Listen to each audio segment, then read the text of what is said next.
गोरी कभी तेजी से उड़ती हुई रानू चिड़िया के दरवाजे पर आती है और दस्तक देती है। रानो, रानो जल्दी दरवाजा खोलो। रानो, मैं बारिश में भीग रही हूँ। रानू चिड़िया दरवाजा खोलती है। गोरी, तुम्हें किसने कहा था इतनी तेज बारिश में घर से बाहर निकलो? रानू चिड़िया गोरी कभी को अपने घर के अंदर ले जाती है। रानो, मैं तो घर से सब्जी लेने निकली थी कि रास्ते में बारिश शुरू हो गई। ऐसे कामों के लिए तुम कालू को भेजा करो, वो नहीं करता घर के काम। क्या करूँ रानो चिड़िया, वो तो बहुत आलसी हो गया है। सारा दिन घोंसले में सोया रहता है।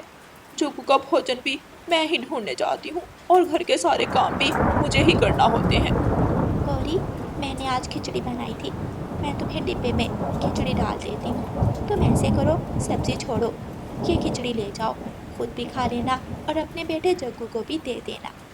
ये सुनकर गौरी कभी बहुत खुश होती है।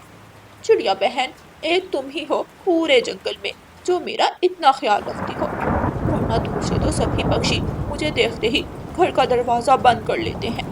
रानू चिड़िया एक डिब्बे में खिचड़ी डालती है और गौरी कवि को एक छाता देती है। लो गौरी बहन, ये लो छाता, आपके पंख भी नहीं भीगेंगे।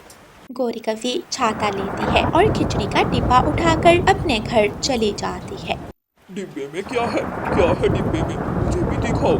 डिब्बे में खिचड़ी है, चिड़िया से मांग कर लाई हूँ। मेरा बेटा भूखा था, तुम्हें इसमें से कुछ नहीं मिलेगा। क्यों नहीं मिलेगा? मैं भी खाऊंगा।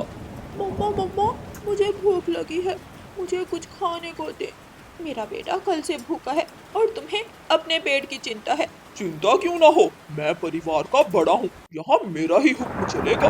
ऐसे कहते हुए कालू कौवा गौरी कवि से खिचड़ी का डिब्बा छीन लेता है और सारी खिचड़ी खा लेता है। वाह वाह, मजा ही आ गया। चिड़िया खिचड़ी बहुत स्वादिष्ट बनाती है। गौरी कवि अपने बेटे को अपने पंखों में समेट कर रोने लगती है। कितना बुरा था वो दिन जब मेरी तुम जैसे आलसी और नकम्मे से शादी हुई। अच्छी भली मेरी शादी पूरे कौवे से होने वाली थी, ना जाने कहाँ से तुम आ गए। शादी से पहले तो मुझे कालू डार्लिंग कहती थी, अब क्या हुआ?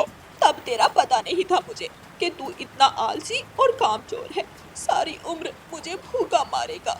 शाम तक बारिश होती है। गौरी कवि और उसका बेटा जग्गू कौवा भूख से मर रहे थे।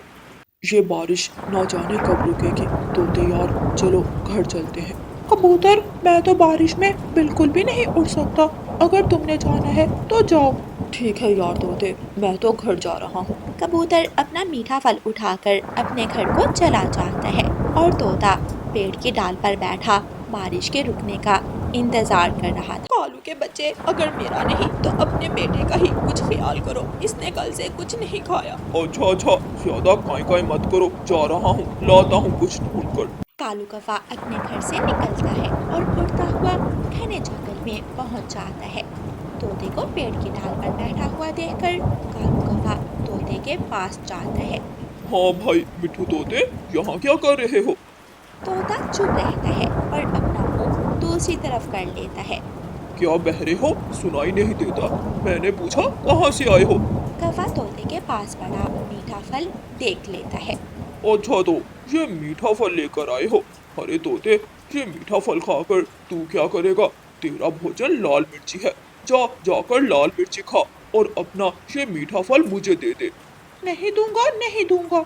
तोता जानता था कि कौवा अब उसे उसका मीठा फल छीन लेगा। तोता फल उठाकर उड़ने की कोशिश करता है, लेकिन बेचारा तोता बारिश में उड़ नहीं पाता और वो थोड़ी दूर जाकर गिर जाता है। कौवा भी पीछे से पहुंच जाता है। कौवा तोते का मीठा फल उठा लेता है। मुझसे भागकर जाएगा कहाँ? इस जंगल में कोई नहीं जो मेरा मुकाबला करे। मैं बारिश में तेज उड़ सकता हूँ। मैं बड़े बड़े पक्षियों का मुकाबला कर सकता हूँ। कौवा तोते का मीठा फल उठाकर ले जाता है और तोता बेचारा कौवे को जाते देखता ही रह जाता है। तोता रोने लग जाता है और आहिस्ता आहिस्ता चलते हुए एक पेड़ के नीचे बैठ जाता है। बहुत मुश्किल से ढूंढ कर लाया था ये मीठा फल, लेकिन दुष्ट कालू मेरा फल छीन कर ले गया। कबूतर जैसे ही अपना मीठा फल खाने लगता है, उसे उसका स्वाद कुछ अलग लगता है। कबूतर जहरीले फल की अच्छी पहचान रखता था। ये फल तो जहरीला है, ये खाने लायक नहीं है। मुझे जल्दी से तोते को जाकर बताना होगा, कहीं ऐसा ना हो कि तोता वो फल खा ले।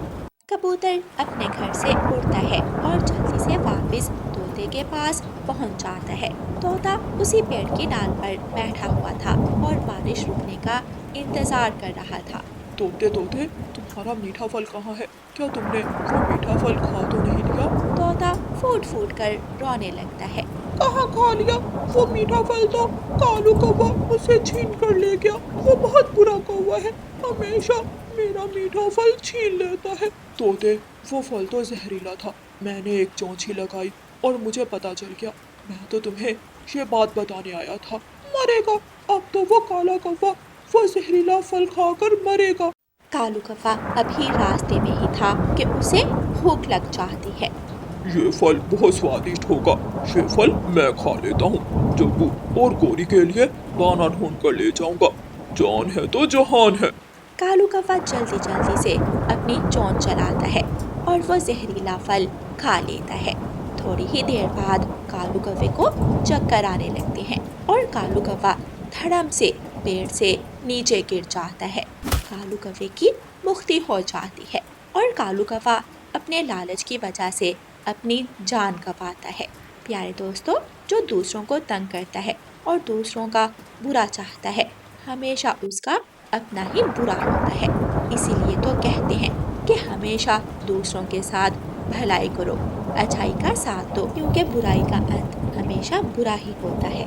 और प्यारे दोस्तों, इस कहानी को लाइक, अपने दोस्तों के साथ शेयर और चैनल को सब्सक्राइब करना बिल्कुल मत भूलना। आपका धन्यवाद। रानो चिड़िया की ऐसी कहानियाँ सुनने के लिए YouTube सर्च बार में रानो चिड़िया की कहानी लिखें या फिर ये बटन दबाकर बोलकर कहें रानो चिड़िया की कहानी। गोरी कौवी और कालू कौवा उड़ते हुए जा रहे थे कि एक घोंसले में उन्हें एक छोटा सा तोते का बच्चा दिखाई देता है जो रो रहा था। गोरी और कालू उस छोटे बच्चे के पास जाते हैं। छोटे बच्चे, चुप कर जाओ, तुम क्यों रो रहे हो?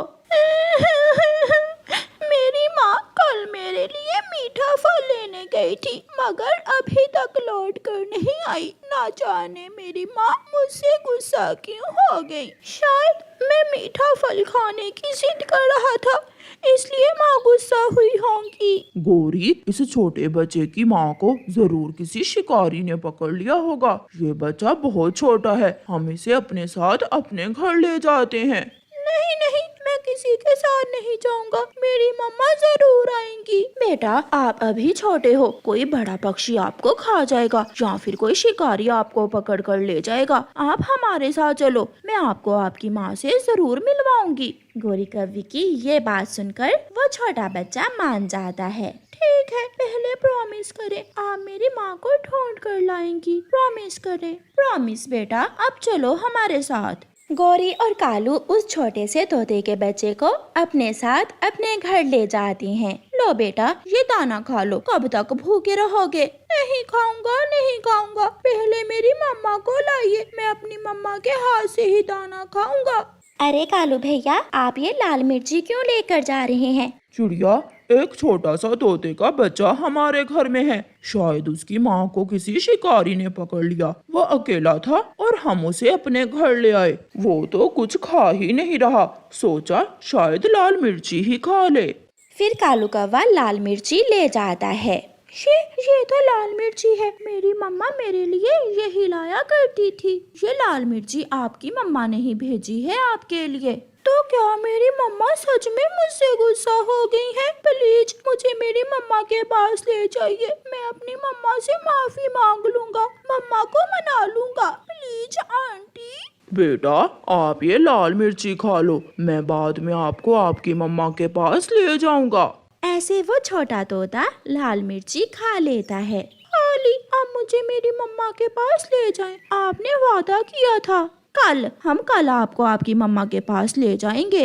रात गुजर जाती है। वो छोटा बच्चा फिर से रोने लगता है। कालू, ये बच्चा रो रो कर मर जाएगा। ये बच्चा हमारे पास रहने को तैयार नहीं है। गोरी, तुम चिड़िया के पास जाओ और चिड़िया से पूछो कि अब क्या करें। चिड़िया, मैं तो थक गई हूँ और वो बच्चा 2 दिन से रोए ही जा रहा है। ना कुछ खाता है ना पीता है। एक माँ के बिना इतना छोटा सा बच्चा कहाँ रहता है। गोरी, हमें इंसानों की बस्ती में जाना होगा और वहाँ जाकर देखना होगा शिकारी के घर। हो सकता है शिकारी इसकी माँ को पकड़ कर ले गया हो। अगर ऐसा हुआ तो क्या वो शिकारी उसकी माँ को छोड़ देगा? पहले उस बच्चे की माँ को ढूंढ लें, फिर बाद में देखेंगे क्या करना है। गोरी, कौवी और चिड़िया इंसानों की बस्ती की तरफ जाते हैं। छोटा बच्चा अपनी बॉल से खेल रहा था। चिड़िया छोटे बच्चे से पूछती है, छोटे बच्चे, इस बस्ती में शिकारी का घर कहाँ है? वहाँ न जाना, वो शिकारी पक्षियों को पकड़ लेता है।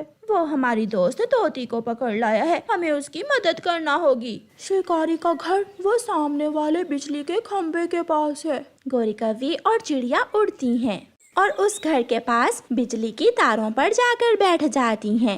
यहाँ ना तो पिंजरा है ना कोई तोती। वो देखो, शिकारी अपने घर की तरफ आ रहा है। उसके पास एक पिंजरा है और पिंजरे में हरे रंग की एक तोती है। गोरी और चिड़िया पिंजरे में तोती को देखकर खुश हो जाती हैं। उस बच्चे की माँ तो मिल गई, मगर अब हम उसे शिकारी से आजाद कैसे करवाएंगे? लालच, हमें उस शिकारी इंसान को लालच देना होगा, फिर ही इंसान हमारी दोस्त तोती को छोड़ेगा।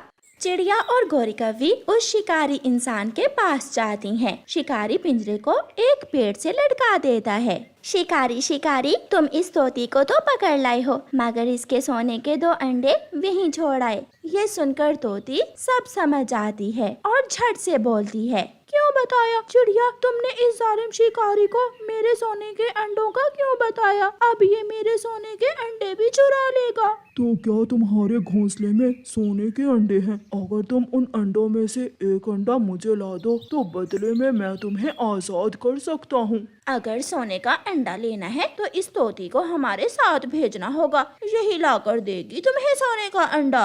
ये तोती अगर भाग गई तो और पकड़ लूंगा, और अगर सोने का अंडा ले आई मेरी तो किस्मत ही बदल जाएगी। ये सोचकर शिकारी तोती को पिंजरे से निकाल देता है और तीनों पक्षी, चिड़िया, कौवी और तोती फुर्र से उड़ जाती हैं।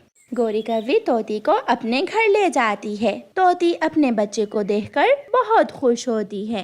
मेरा बच्चा, मेरा बच्चा, मैं बहुत रोई आपके बिना। मेरी माँ मिल गई मुझे। आपने अपना वादा पूरा किया और मुझे मेरी माँ ला दी। चिड़िया, ना जाने ये इंसान इतना लालची क्यों होता है। अपने लालच के लिए ये छोटे छोटे बच्चों को उनकी माँ से अलग कर देता है। गोरी, वैसे एक बात तो है, अगर इंसान इतना लालची ना होता तो हमारी दोस्त तोती कभी आजाद ना होती। फिर वो सब हंसने लगते हैं।